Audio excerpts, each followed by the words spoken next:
Good morning and welcome to Sunday, March 21st Gospel Doctrine lesson for the Shoal Creek Ward.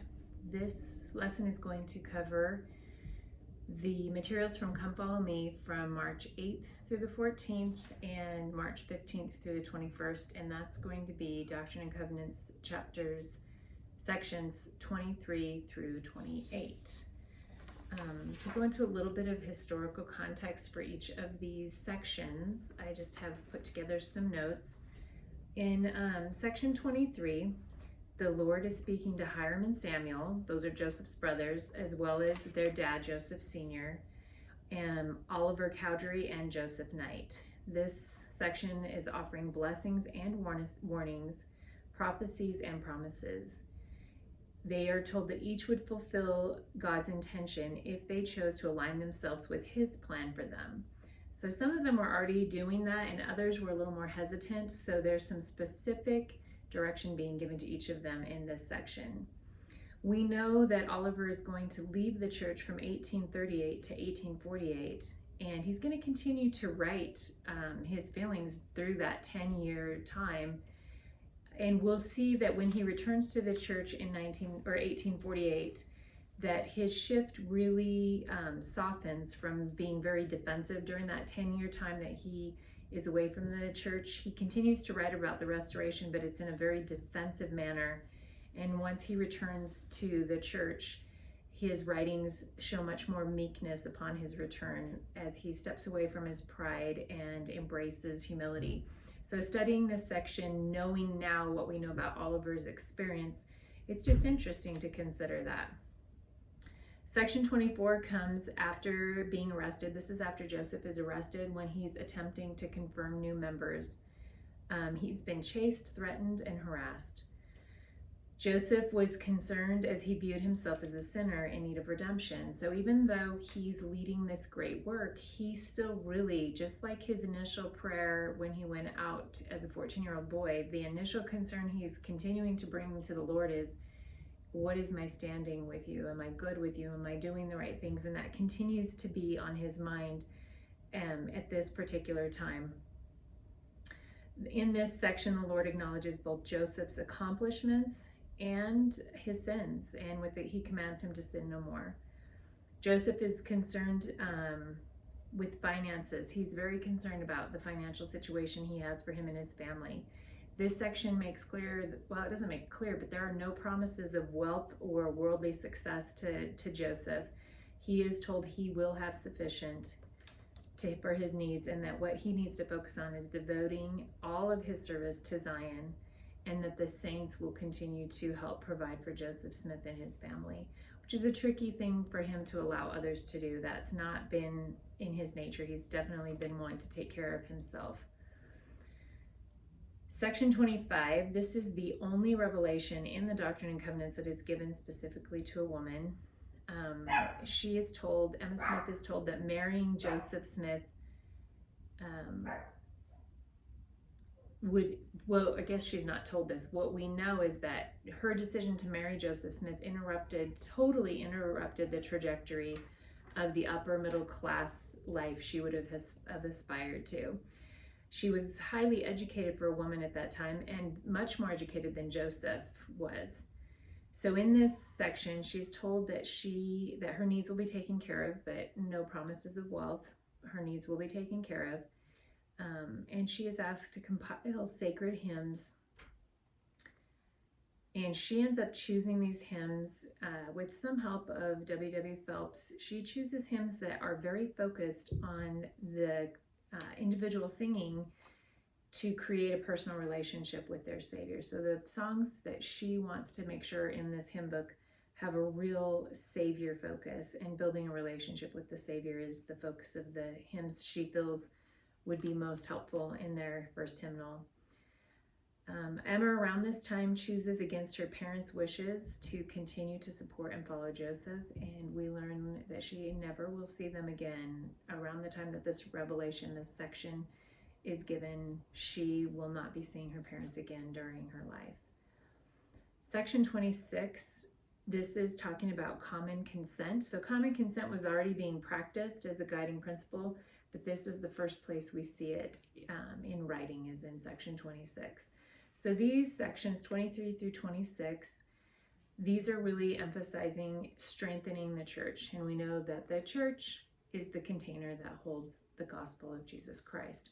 And so some of the work on establishing the church is going to be about organization and order and establishment, so that things can be done in a way that makes the most sense. And that's gonna lead us right into the next week's study, which are sections 27 and 28. And the title for that section is All Things Must Be Done in Order. So section 27 is regarding the sacrament, the actual blessing and partaking of the sacrament. And we're instructed not to let tradition transcend the substance. So traditions can start to overtake the actual substance of this ordinance. And the importance of keeping one's eye single to the glory of God, that's the important factor in partaking of the sacrament, to keep one's eye single to the glory of God. It doesn't matter what the saints eat or drink for the sacrament, but that they remember the Savior's body that was sacrificed and the blood that was shed for the remission of their sins. Part of this was received on Joseph's way to get wine. They were going to be able to finally confirm some of the new members, 2 women, Emma included, and they were going to confirm them and then partake of the sacrament together. So he was on his way to get wine, and he received this revelation that he should not be purchasing wine, especially from their enemies, that again, what they eat or drink is not nearly as important as their eyes being single to the glory of God in this ordinance. And so part of it's received then, and then the rest of it's received a few weeks later. And then section 28 is really interesting. So during this restoration, Joseph had encouraged others to use their spiritual gifts. So he was never saying he was the only one that had spiritual gifts. He was encouraging and supportive of other people also using their spiritual gifts.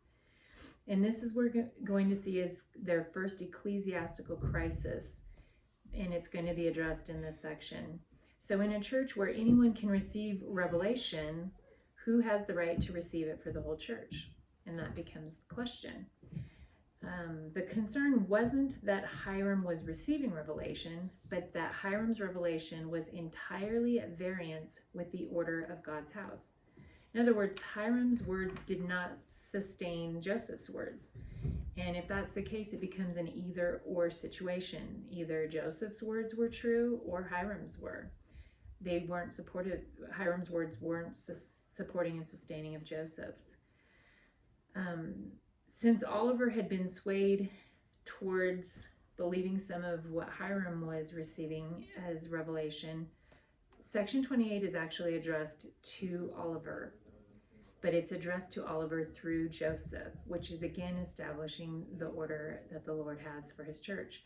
So Hiram had not been authorized or sustained by common consent to receive the revelations that apply to the whole church. He could of course receive personal revelation, but he had not been sustained by common consent to receive revelations that would apply to the whole church.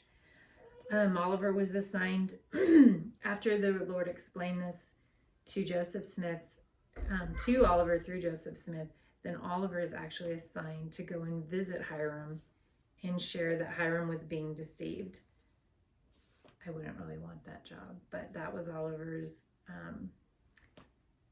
he had been asked to do that.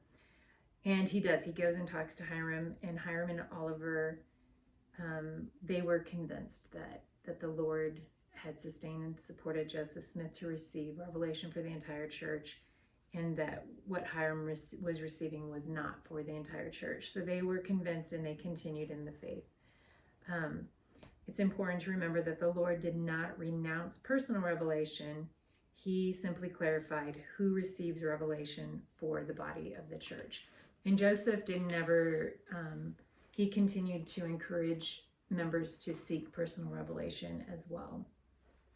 So as we consider these sections, the history behind them, and how the church is continuing to grow, it's kind of in its infancy here. There's some great things that we can consider. I really liked Emma's intention to include hymns that focused on creating a personal relationship with our Savior. And so that's the question I'm going to just end with. And if anybody wants to email me or post in the Ward Facebook comments the answer to this question, this might be a great discussion point. And so the question is there a song, and it doesn't just have to be a church song, but I was kind of thinking in terms of hymns, is there a hymn or a song that really wakes up your awareness of bigger things like God's love, heaven, angels, miracles, something that just really wakes up your awareness of bigger things and gives you hope or a feeling that's comforting and peaceful. If you have a song that comes to mind and want to share in the comments something about that song, the name of the song, or some of your thoughts about the song, I think that would be a great way to get everybody involved in this lesson. I will be posting the next lesson for the third week in April, because the first weekend of April is General Conference. So I will see you guys 3 weeks into April. Have a great rest of your day.